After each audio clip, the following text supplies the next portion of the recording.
بسم اللہ الرحمن الرحیم وبہ نستعین وصلی اللہ علی نبینا محمد وعلی آلہ وصحبہ اجمعین ومن تبعہم بإحسان الی یوم الدین وبعد قال اللہ تبارک و تعالی وما خلقت الجن والانس الا لیعبدون۔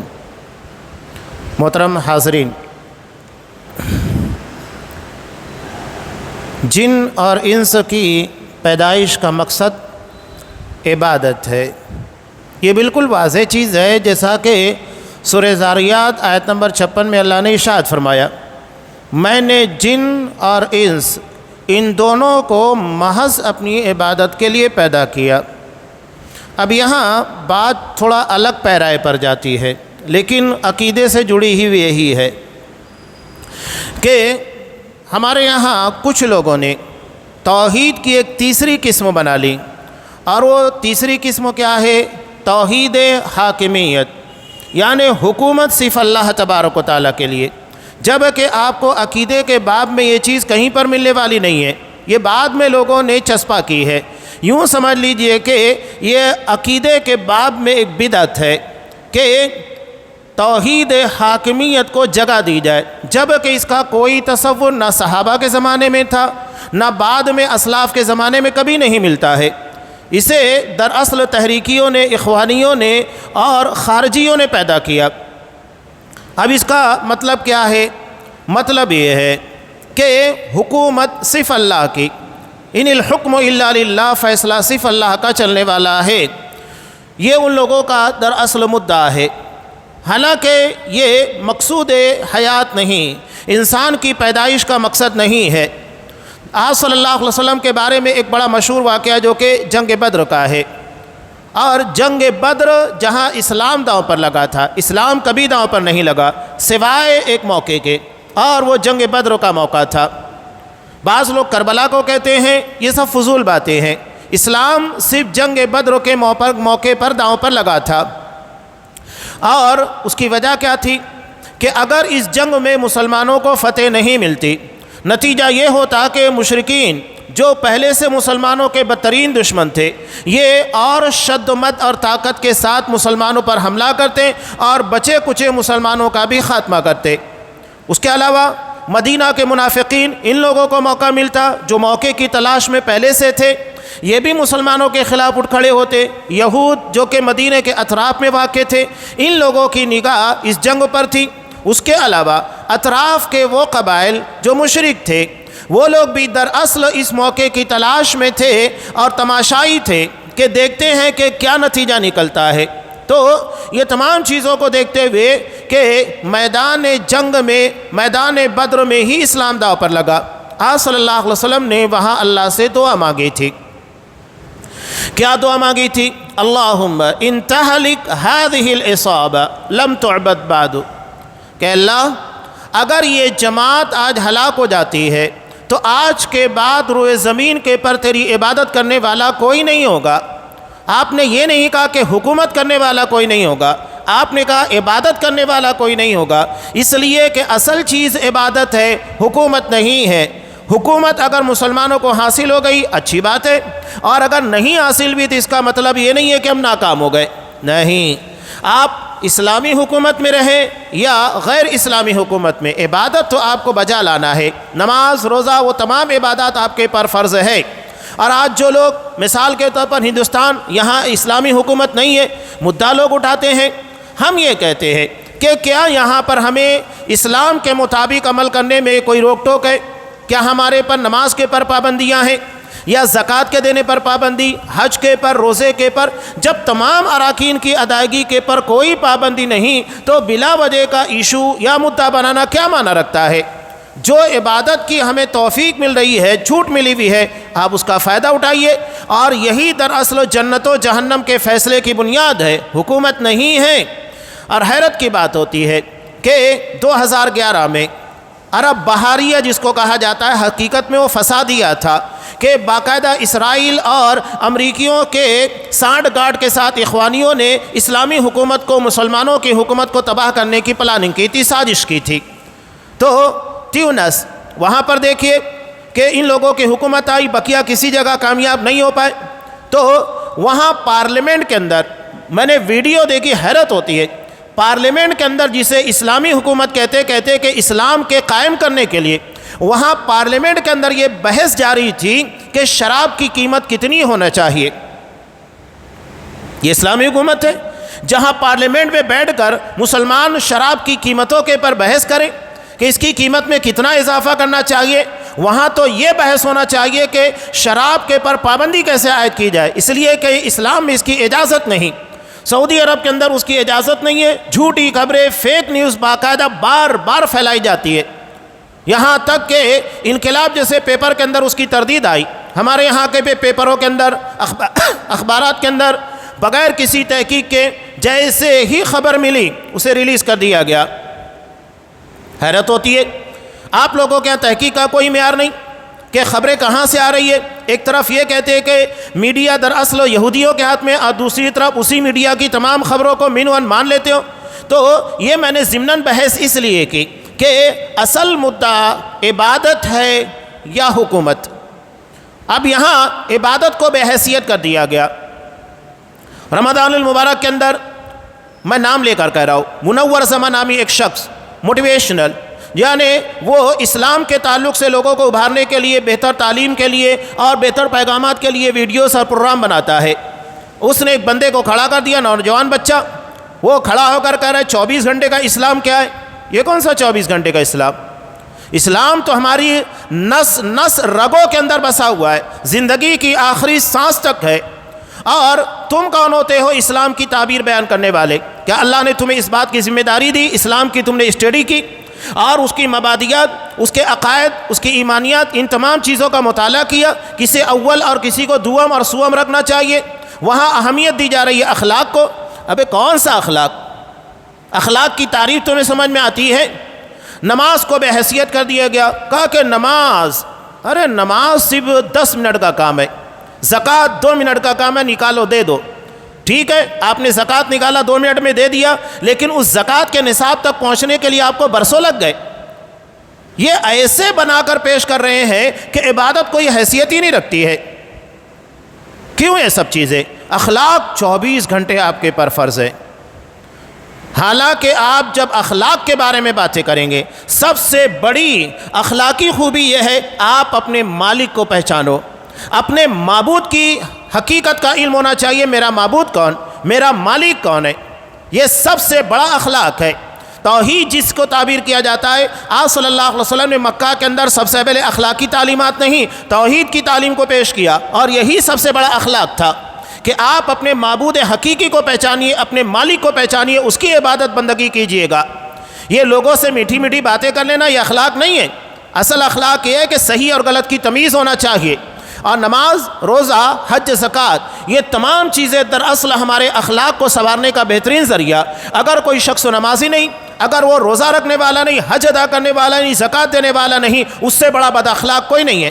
اس لیے کہ نماز کے بارے میں قرآن مجید نے کیا کہا؟ ان الصلاۃ تنہی عن الفحشاء والمنکر، یقیناً نماز ہر قسم کی بے حیائی، بے شرمی اور خلاف شریعت کاموں سے روکتی ہے.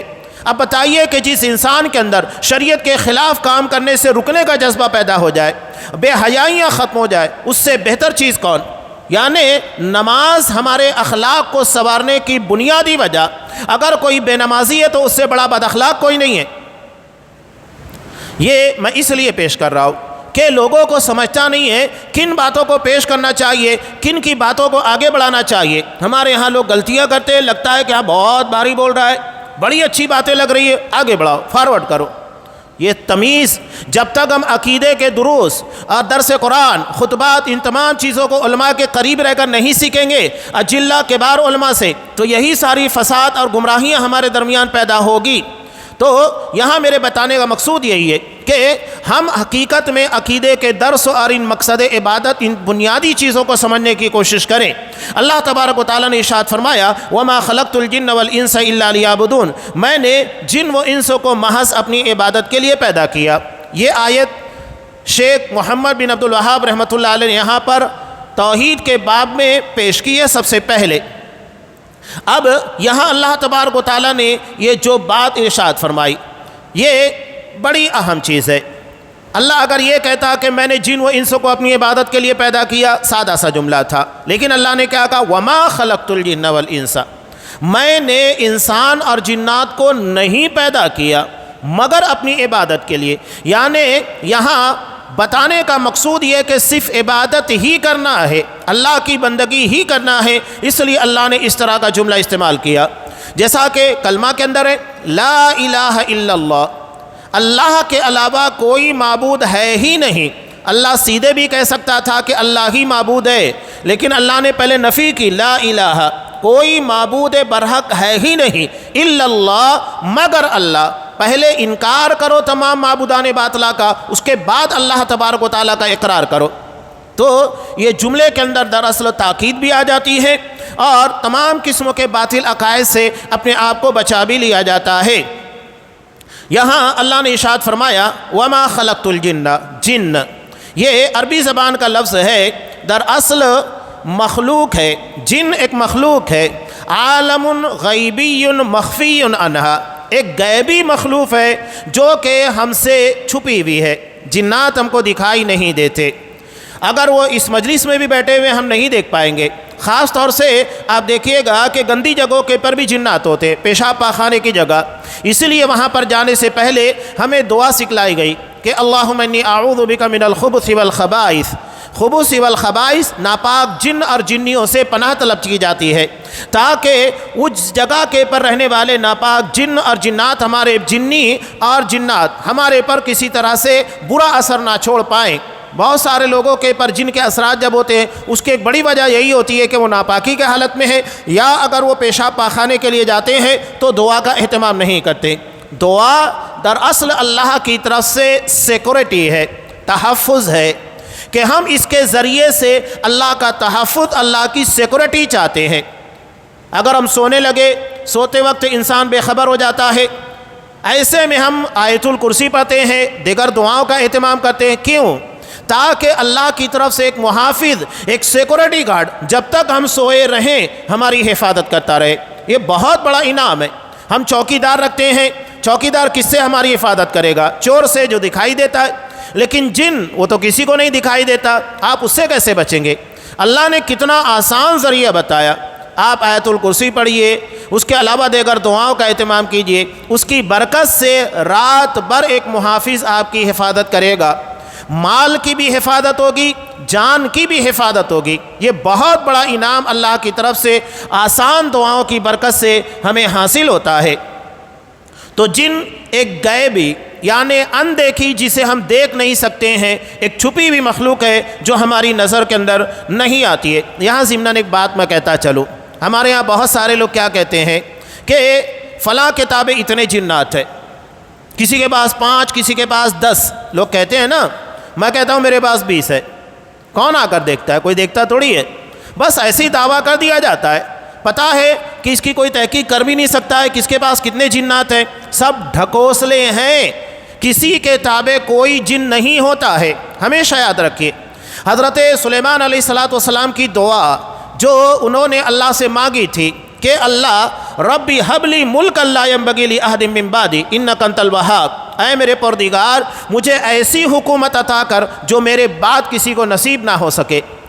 اللہ نے انہیں جناتوں کے پر حکومت عطا کی، ہواؤں کے پر اختیارات دے دیا، ایک ایک مہینے کا سفر ایک دن کے اندر طے کر لیا کرتے تھے، اتنا اللہ نے اختیارات دیا۔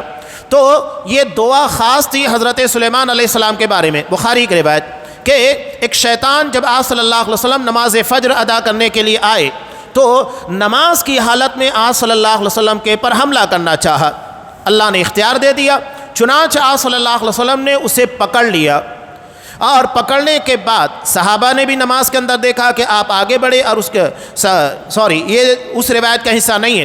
تو نماز ادا کرنے کے بعد آپ صلی اللہ علیہ وسلم نے کہا کہ حالت نماز میں ایک شیطان میرے پر حملہ کیا، اللہ نے مجھے اختیار دیا تو میں نے اس کو پکڑ لیا، اور میں نے چاہا کہ اسے مدینہ کی گلیوں میں باندھوں تاکہ صبح کے وقت تو بچے اسے دیکھ لیں، لیکن مجھے میرے بھائی سلیمان کی دعا یاد آ گئی کہ اللہ مجھے ایسی حکومت عطا کر جو میرے بعد کسی کو نصیب نہ ہو، چنانچہ میں نے اس کو چھوڑ دیا۔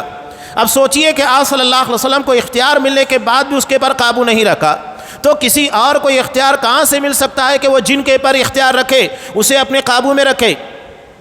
حقیقت یہ ہوتی ہے کہ اس طرح کے جو عاملین ہوتے ہیں، بابا، ڈھونگی بابا، حقیقت میں یہ بد عملی کی بنیاد پر، خلاف شریعت کام کرنے کی بنیاد پر جنوں کے تابع ہو جاتے ہیں۔ اگر میں اس باب میں بات کروں تو بہت طویل ہو جائے گی، میں چونکہ بات آئی ہے تو اختصاراً کچھ چیزوں کا تذکرہ ضروری ہے کہ آخر یہ لوگ کون سا طریقہ اختیار کرتے ہیں جس سے وہ ان لوگوں کے قریب ہو جاتے ہیں اور جنات ان کی مدد کرنے لگتا ہے۔ حقیقت یہ ہوتی ہے کہ یہ ڈھونگی بابا یہ جنات کے تابع ہو جاتے ہیں، جن ان کے تابع نہیں ہوتا ہے، اور جنات کب ان کے سپورٹ کرے گا، ان کی مدد کرے گا، جب یہ جتنا بڑا گناہ کریں گے۔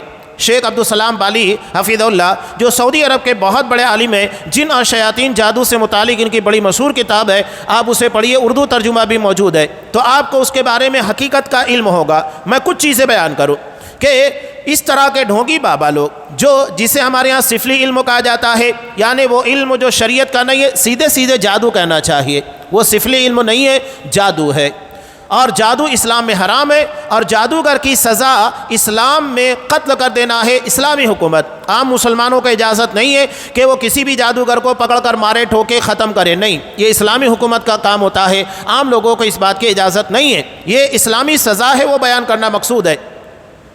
تو یہ لوگ کیا کرتے ہیں؟ بڑے بڑے گناہ کرتے ہیں، نعوذ باللہ۔ بعض تو ایسے جادوگر ہوتے ہیں کہ یہ ماہواری کے خون سے قرآن مجید کی آیات کو لکھتے ہیں، نعوذ باللہ۔ بتائیے، قرآن مجید کی آیات کو ماہواری کے خون سے لکھنا۔ اس کے بعد بعض ایسے ہیں جو قرآن مجید کو الٹا پڑھتے ہیں، جیسا کہ سورہ ناس، اس کی آخری آیت ہے من الجنۃ والناس، تو اسے الٹا پڑھیں گے، الناس من الجنہ من، ایسے الٹا قرآن مجید پڑھتے ہیں، نعوذ باللہ۔ بعض ایسے ہوتے ہیں جو ہمیشہ ناپاک رہتے، ناپاکی کی حالت میں، گندگی کی حالت میں، اور انہوں نے یہاں تک کہ لکھا کچھ اتنے خبیث ہوتے ہیں کہ نعوذ باللہ قرآن مجید کو اپنے پیروں میں باندھ کر قضاء حاجت کے لیے جاتے ہیں۔ اب آپ سوچئے یہ سارا عمل کفریہ ہے کہ نہیں ہے؟ اس لیے کہ جادو میں اللہ نہیں بلکہ غیر اللہ سے مدد مانگی جاتی ہے۔ کوئی بھی پھونک جھاڑ کرنے والا اگر آپ سے آپ کا نام، آپ کے باپ کا، ماں کا نام پوچھ لے، سمجھ لینا چاہیے کہ وہ جادوگری کر رہا ہے، وہ دراصل جھاڑ پھونک شرعی علم نہیں ہے۔ شریعت میں بالکل واضح دعائیں ہیں، اور آپ صلی اللہ علیہ وسلم نے کتنا آسان ہم کو بتایا۔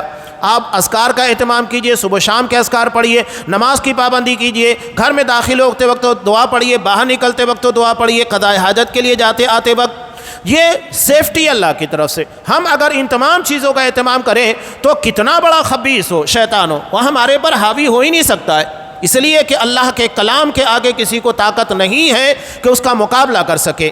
اللہ کے کلام کے آگے کسی کو طاقت نہیں ہے۔ تو یہ ضمناً کچھ باتیں جنات سے متعلق آ گئی تھی، میں نے اس کا تذکرہ کیا۔ اور یہ جو مادہ ہے جن، اسی سے دیکھیے کئی الفاظ بنے ہوئے ہیں۔ الجنہ، جنت ہماری عقل کو ڈھانکنے والی چیز، اور فی الحال جنت ہمارے لیے غیب ہے، اس لیے کہ ہم میں سے کسی شخص نے جنت کو نہیں دیکھا ہے۔ نبی کریم صلی اللہ علیہ وسلم کو معراج کرائی گئی، آپ نے جنت کو دیکھا، لیکن ان کے علاوہ کسی نے جنت کو نہیں دیکھا۔ جہنم بھی ہمارے لیے غیب ہے۔ بہرحال جنت باغوں کو کہا جاتا ہے، لیکن جنت ایک غیبی چیز ہے جو فی الحال ہماری نظروں سے ماورا ہے۔ اسی سے بنا ہوا ہے جنہ، جو جنات کے لیے استعمال ہوتا ہے، اسی سے بنا ہوا ہے جنہ، جو کہ ڈھال کے لیے استعمال کیا جاتا ہے۔ اللہ کے رسول صلی اللہ علیہ وسلم کی حدیث ہے الصوم جنہ، روزہ ڈھال ہے، یعنی اس کے ذریعے سے انسان غلط قسموں کے کاموں سے اپنے آپ کو بچاتا ہے۔ اگر آپ کو کوئی گالی دے دیتا ہے تو آپ کو پلٹ کر گالی نہیں دینا ہے، بلکہ کیا کہنا ہے کہ انا صائم، میں روزے دار ہوں، میں گالی نہیں دے سکتا، میں تمہاری بدتمیزی کا جواب بدتمیزی سے نہیں دے سکتا ہوں، تو یہ جنہ ہے۔ تو یہ لفظ انہی تمام چیزوں کے لیے استعمال ہوتا ہے جو ڈھانک لینے، چھپا لینے کے معنی میں ہے۔ اب اس کے بعد اللہ نے آگے کہا کہ والانس، جنات اور انسان۔ انسان، یہ انس جو لفظ بنا ہوا ہے دراصل انسیت سے ہے۔ انسیت کا مطلب یہ ہے، ہمارے ہاں انسان کے تعلق سے کہا بھی جاتا ہے کہ انسان ایک سماجی جانور ہے۔ سماجی یعنی وہ سماج میں، سوسائٹی میں رہنے والا، اکیلے رہنے والا نہیں ہے، اسی سے انس بنا ہے۔ انس کا مطلب جو اکیلے نہ رہے، جسے اکیلے رہنے کے اندر بوریت کا احساس ہو، وہ سماج معاشرے کے ساتھ زندگی گزارے، اسی لیے اس کو انسان کہا جاتا ہے۔ اور آگے اللہ نے ارشاد فرمایا الا لیعبدون، میں نے جنات اور انسان کو محض اپنی عبادت کے لیے ہی پیدا کیا۔ تو اس کی تفسیر کرتے ہوئے کہا گیا ہے لیوحدون، میری ہی عبادت کرے، میری ہی توحید کو مانے۔ یہ ہے لیعبدون کی تفسیر، اس لیے کہ دنیا میں بہت سارے لوگ ہیں جو اللہ کے علاوہ کی بھی عبادت کرتے ہیں، اللہ کی بھی، مسلمانوں میں بھی ہے نا جو اللہ کی بھی عبادت کر رہے ہیں، غیر اللہ کی بھی، قبروں کے پر بھی جاتے ہیں، مسجدوں کے اندر بھی آتے ہیں، تو ہوئے کہ نہیں؟ اللہ نے کہا کہ ایسا نہیں چلے گا کہ عبادت آپ اللہ کے علاوہ کی بھی کریں، اللہ کی بھی کریں، ممکن ہی نہیں ہے۔ لہذا صرف اللہ ہی کی عبادت کی جائے گی، اللہ کے ساتھ کسی غیر کی عبادت نہیں کی جا سکتی ہے۔ اور عبادت کا معنی کیا ہے کہ اللہ نے یہاں پر کہا کہ وہ میری یہی عبادت کریں، اس کا مطلب یہ ہے کہ جن کاموں کے کرنے کا میں نے حکم دیا اسے بجا لائے، اور جن چیزوں کو میں نے منع کیا ہے اس سے باز آ جائے۔ یہ عبادت کی بڑی آسان سی تفسیر ہے کہ جن کاموں کو کرنے کا اللہ نے حکم دیا اسے بجا لانا ہے، اور جن چیزوں سے اللہ نے منع کیا ہے اس سے باز آ جانا ہے۔ ہمارے یہاں بعض لوگ کیا سمجھتے ہیں کہ عبادت صرف چند چیزوں کا نام ہے، کہ نماز پڑھنا، روزے رکھنا، حج ادا کرنا، زکوٰۃ دینا، قربانی کرنا۔ نہیں، عبادت دراصل ان تمام امور کو کہا جاتا ہے جو اللہ کے حکم کے مطابق کی جائے اور جس سے اللہ نے منع کیا، یعنی گناہ چھوڑنا بھی عبادت ہے۔ اگر کوئی شخص گناہ کو ترک کر دیتا ہے وہ بھی عبادت، چاہے آپ غیبت چھوڑ دیں، چغلی چھوڑ دیں، یا جھوٹ بولنا چھوڑ دیں، کسی کے پر ظلم کرنا چھوڑ دیں، یہ بھی عبادت ہے۔ اس لیے کہ جو بھی عمل اللہ تبارک و تعالیٰ کے حکموں کے مطابق ہوگا وہ عبادت کے دائرے میں آتا ہے۔ عبادت مخصوص چیزوں کا نام نہیں بلکہ ہر اس عمل کا نام ہے جو اللہ کے حکموں کے مطابق کی جائے یا جس کو اللہ نے منع کیا ہے۔ اور یہاں انسان اور جنات کی پیدائش کا مقصود یہی ہے۔ اب اس کے بعد یہاں آگے اللہ تبارک و تعالیٰ نے ارشاد فرمایا، دوسرا قول اللہ کا نقل کر رہے ہیں، سورہ نحل آیت نمبر 36، وَلَقَدْ بَعَثْنَا فِي كُلِّ أُمَّةٍ رَسُولًا أَنِ اعْبُدُوا اللَّهَ وَاجْتَنِبُوا الطَّاغُوتَ۔ پہلا انسان اور جنات کی پیدائش کا مقصد بیان کیا گیا، یہ عام ہے۔ اب انسانوں کے اندر انبیاء بھی آتے ہیں، رسول بھی آتے ہیں، تمام لوگ آ جاتے ہیں، صدیقین، شہداء، صالحین، کفار، مشرکین، سب آتے ہیں۔ اب اس میں خاص لوگوں کا تذکرہ کیا جا رہا ہے، رسولوں کا۔ رسولوں کا انتخاب صرف انسانوں میں سے کیا جاتا ہے، کسی رسول کو جناتوں کے اندر نہیں بھیجا گیا، وہ انسان اور جنات دونوں کی طرف بھیجا جاتا تھا اور صرف انسانوں میں سے ہی ہوتا تھا۔ کسی جن کو رسول بنا کر نہیں بھیجا گیا، چاہے وہ جنی ہو یا جنات، اور کسی عورت ذات کو بھی رسول بنا کر مبعوث نہیں کیا گیا۔ رسول صرف مرد ہوتے ہیں، انسانوں میں سے ہی ہوتے ہیں۔ تو اب یہاں اللہ تبارک و تعالیٰ نے ارشاد فرمایا کہ میں نے ہر امت کے اندر رسول بھیجا۔ رسولوں کی بعثت کا مقصد کیا ہے؟ ان اعبدوا اللہ واجتنبوا الطاغوت، صرف اللہ کی عبادت کرنا اور طاغوت سے بچنا۔ اب یہاں یہ جو بات اللہ تبارک و تعالیٰ نے ارشاد فرمائی کہ میں نے ہر امت کے اندر رسول کو بھیجا، فی کل امہ، امت کا کئی معنی اور مفہوم ہے جو یہاں پر بیان کیا گیا۔ تو سب سے پہلے یہاں امت کا مفہوم جیسا کہ قرآن مجید کے اندر ہے، امت سے مراد امت ہوتی ہے، یعنی جو ایک رسول کے تابع ہوتی ہے۔ اب مثال کے طور پر حضرت آدم علیہ السلام، ان کے دور کے اندر یا جب تک ان کا زمانہ نبوت تھا تب تک جتنے لوگ تھے وہ تمام کے تمام لوگ حضرت آدم علیہ السلام کی امت، یعنی رسول کی پیروی کرنے والے۔ اب ہم نبی کریم صلی اللہ علیہ وسلم کے امتی، حضرت موسیٰ علیہ السلام کے زمانے کے جو لوگ تھے وہ ان کے امتی، یہ امتی ہے جو عام معنی میں سمجھ میں آتا ہے۔ اسی طرح امت کا لفظ امام اور لیڈر کے لیے بھی بولا جاتا ہے، قرآن مجید میں امت کا لفظ لیڈر کے لیے بھی استعمال ہوا، جیسا کہ اللہ تبارک و تعالیٰ نے حضرت ابراہیم علیہ السلام کے تعلق سے سورہ نحل آیت نمبر 120 کے اندر ارشاد فرمایا، ان ابراہیم کان امتا قانتا للہ۔ حضرت ابراہیم کو امت کہا گیا، امت کا مطلب امام، لیڈر۔ حضرت ابراہیم امام الانبیاء تھے، یعنی تمام نبیوں کے امام، اس لیے کہ حضرت ابراہیم علیہ السلام کے بعد نبوت کا جو سلسلہ تھا انہی کی نسل کے اندر مخصوص کر دیا گیا، اس کے علاوہ کسی اور نسل کے اندر انبیاء اور رسول نہیں آئے۔ تو یہاں امامت سے مراد انہیں دراصل نبیوں کی امامت عطا کی گئی ہے۔ اب یہاں امت سے مراد ملت ہے۔ ملت کا مطلب کیا ہوتا ہے؟ اس کے پہلے بھی میں نے اس چیز کا تذکرہ کیا، ابھی خطبہ جمعہ میں بھی اسی چیز کو بڑی تفصیل کے ساتھ میں نے بیان کیا۔ ملت، دیکھیے قرآن میں 3 الفاظ استعمال ہوئے، ایک ہے دین، دوسرا ہے شریعت، اور تیسرا ہے ملت۔ دین عقائد کے مجموعے کا نام ہے جو اللہ کی ذات، اللہ کی صفات سے متعلق ہے۔ تمام انبیاء اور رسولوں کا دین ایک ہی ہے۔ بخاری کی روایت ہے کہ الانبیاء اخو اللہ، کہ جتنے بھی انبیاء ہیں یہ تمام کے تمام اللہتی بھائی ہیں۔ اللہتی بھائی کا مطلب کیا ہوتا ہے؟ دیکھیے رشتہ داریاں 3 طرح کی ہے۔ ایک ہوتا ہے حقیقی۔ حقیقی بھائی بہن کا مطلب یہ ہوتا ہے جن کے ماں باپ ایک ہوں، یہ حقیقی بھائی بہن بن جاتے ہیں، یعنی ماں بھی ایک ہے باپ بھی ایک ہے۔ اس کے بعد ہے اللہتی، یعنی باپ ایک ہے مائیں جدا جدا ہے۔ مثال کے طور پر ایک شخص کی 1 سے زائد بیویاں ہیں اور تمام بیویوں سے اس کو بچے ہیں، تو جتنے بچے ہیں یہ اللہتی بھائی ہوں گے، باپ ایک ہے مائیں جدا جدا ہے۔ اور اس کے بعد ہوتا ہے اخیافی بھائی۔ اخیافی کس کو کہا جاتا ہے؟ ماں ایک ہوتی ہے، باپ الگ الگ ہوتا ہے۔ اب مثلا ایک عورت کا نکاح ہوا، اسے اپنے پہلے شوہر سے اولاد ہوئی، اب ہو سکتا ہے کہ طلاق ہو جائے یا شوہر کا انتقال ہو گیا، اب اس نے دوسرے شوہر سے نکاح کیا، اب دوسرے شوہر سے بھی اس کو اولاد ہوئی۔ اب پہلے شوہر کی اولاد، دوسرے شوہر کی اولاد، ماں ایک ہے باپ الگ الگ ہو گئے، تو شرعی اصطلاح میں ان لوگوں کو اخیافی بھائی کہا جاتا ہے، یعنی باپ الگ الگ ہے ماں ایک ہے۔ تو آپ صلی اللہ علیہ وسلم نے کہا انبیاء اللہتی بھائی ہیں، یعنی باپ ایک ہے مائیں جدا جدا۔ کہنے کا مقصود یہ ہے دین ایک ہے، شریعت جدا جدا ہے۔ اب دین کا تعلق اللہ تبارک و تعالیٰ کی ذات، اس کی صفات سے۔ اللہ کی ذات، اللہ کی صفات ازل سے اپنی جگہ پر کامل ہے، جامع ہے، اس میں کسی قسم کا کوئی نقص اور عیب نہیں، اور نہ کسی قسم کی کمی بیشی ہوگی۔ لہذا عقیدے کا جو باب ہے تمام انبیاء کو ایک ہی دیا گیا، البتہ شریعت جدا جدا تھی۔ حضرت آدم علیہ السلام کے زمانے میں یہ مسئلہ تھا کہ اگر سگا بھائی سگی بہن سے نکاح نہیں کرتا تو کیا ہوتا؟